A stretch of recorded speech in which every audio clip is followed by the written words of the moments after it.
জাহান্নাম থেকে বাঁচার মজবুত দুর্গ হচ্ছে কি? দুর্গ ঢাল হচ্ছে কি? সিয়াম। সুবহানাল্লাহ, সুবহানাল্লাহ, সুবহানাল্লাহ। এই মর্মে আবু হুরায়রা রাদিয়াল্লাহু তাআলা থেকে বর্ণিত সহিহ বুখারীতে 1783 নম্বর হাদিস, মুসলিম শরীফে 806 নম্বর হাদিস, নবী সাল্লাল্লাহু আলাইহি সাল্লাম বলেন, সিয়াম হচ্ছে জাহান্নাম থেকে বাঁচার কি? ঢাল। আর সিয়ামু জুন্নাহ, সিয়াম হচ্ছে জাহান্নামের আগুন থেকে বাঁচার ঢাল।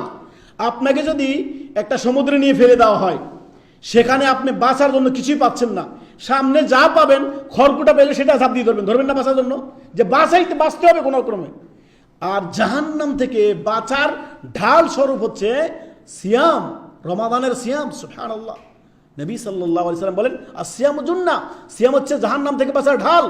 ফালা ইয়ারফুস ওয়ালা ইয়াজহাল, তোমরা সিয়ামরত অবস্থায় অশ্লীল বাক্য ব্যবহার করিও না, অজ্ঞতাপূর্ণ তোমরা কথাবার্তা বলিও না। সিয়ামরত অবস্থায় অশ্লীল বাক্য করা, বলা কিংবা ঝগড়া বিবাদ করা, শুধু শুধু মানুষের তর্ক লাগিয়ে দেওয়া, ঝগড়া বিবাদে লিপ্ত হওয়া, এই সমস্ত কোনো কাজ আপনারা করবেন না।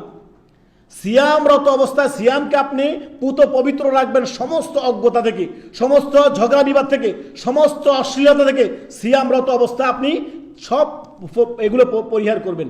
আর কেউ যদি আপনার সাথে ঝগড়া করতে আসে, নিজে স্বেচ্ছা সে ঝগড়া করতে আসে, আপনি তাকে বলে দিবেন, দুইবার বলেন, ইন্নী সাইমুন, ইন্নী সাইমুন, আমি রোজাদার, আমি তোমার সাথে ঝগড়া করতে যাচ্ছি না, আমি রোজাদার, আমি সিয়ামরত অবস্থায় আছি। আমি এমন না যে আমি কাপুরুষ যে তোমার প্রতিবাদ করতে পারবো না, পারবো, লেকিন আমি করছি না কি জন্য?